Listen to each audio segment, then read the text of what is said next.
আসসালামু আলাইকুম, সবাই কেমন আছেন? আশা করি সবাই ভালো আছেন। আমরাও আপনাদের দোয়া ভালো আছি। যাই হোক, ভিডিওর ফার্স্টে এই যে যাকে দেখতে পারছেন সে আমার ছোট্ট ভাই, মানে আমার ভাগনার ছেলে। সবাই ওর জন্য দোয়া করবেন, আল্লাহ পাক যেন ওকে ভালো রাখে এবং সুস্থ রাখে। আর কি বলবো, আমাদের সাথে যে কি হইতেছে কিছু বুঝতেছি না। আমার মেয়ের পরীক্ষা নিয়ে যে প্যারার ভিতরে ছিলাম বা যে প্যারার ভিতরে এখনও আছি, মনে হয় এরকম আর কারো সাথে হয় নাই, কোনো পরীক্ষার্থীদের সাথে এতটা ঝঞ্ঝাল হয় নাই।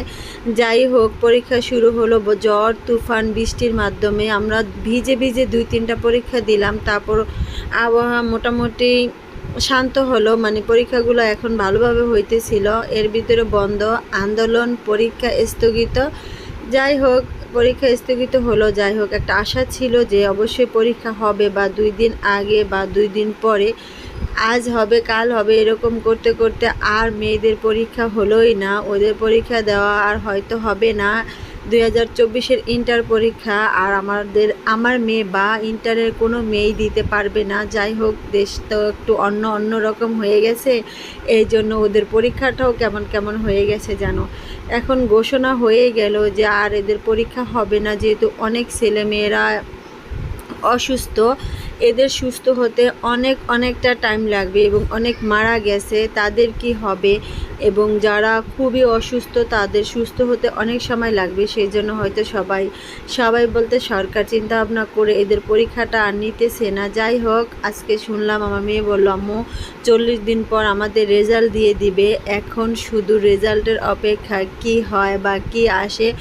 যাই হোক, আমার মেয়েটার পরীক্ষার জন্য এবার খুব ভালোভাবে ও প্রিপারেশন নিয়েছিল, কারণ ভালোভাবে ওর প্রিপারেশন নেওয়াটাই প্রয়োজন ছিল। কারণ যেহেতু ও মেডিকেলে মানে মেডিকেলের কোচিংয়ে ভর্তি হবে বা মেডিকেল পরীক্ষা দেবে, এরকম একটা টার্গেট ছিল। সেই জন্য ওর প্রিপারেশনটাও একটু ওই রকম ছিল, যেহেতু একটু ভালোভাবে না পড়লে বা রেজাল্টটা ভালো না করলে ও যেই আশা বা যে চিন্তা ভাবনা আমরা করতেছি সেটা হবে না। সেই আমাদের স্বপ্ন বা আমাদের চিন্তা ভাবনার কথা ভেবে ও একটু খুবই চেষ্টা করে পড়ছে। আমি তো মনে করছি সবগুলো পরীক্ষা হলে একটা খুব ভালো রেজাল্ট আসবে।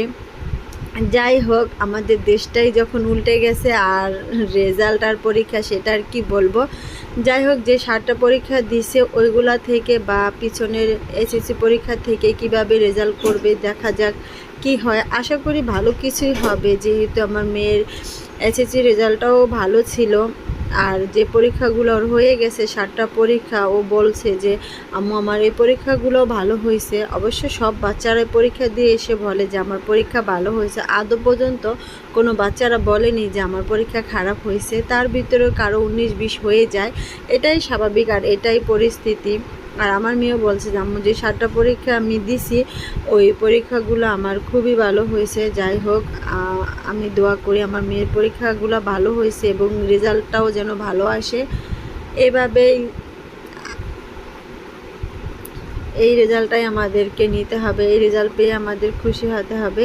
যেহেতু এখন হয়ে গেছে ডিক্লার, যার পরীক্ষা হবে না হয়তো 2-1 দিনের ভিতরে ওর মেডিকেলের কোচিংও শুরু হয়ে যাবে। অলরেডি মেডিকেলের কোচিং শুরু হয়ে গেছে, যেটা মানে অনলাইনে যে ক্লাসটা ওইটা শুরু হয়ে গেছে। আর এখনকার বাচ্চা কাচ্চারা তো অনলাইনে ক্লাস বলতে গেলে ওরা ওই স্যারদের সাথে কথা বলবে 2 মিনিট আর অন্যদিকে মোবাইল টিপবে 2 মিনিট, এটাই স্বাভাবিক। সেটা শুধু আমার বাচ্চা না, আমার মনে হয় অধিকাংশ বাচ্চা। আবার কোনো বাচ্চা মোটেও মোবাইল টিপবে না, ওরা শুধু অনলাইনে ক্লাস করবে। সব বাচ্চারা এক সমান হয় না, এটাই স্বাভাবিক। যাই হোক, আপনারা সবাই দোয়া করবেন আমার মেয়ের রেজাল্টটা যেন ভালো হয় এবং ও যেন ওর মানে মেডিকেলের কোচিংটা সঠিকভাবে করতে পারে। সবাই দোয়া করবেন।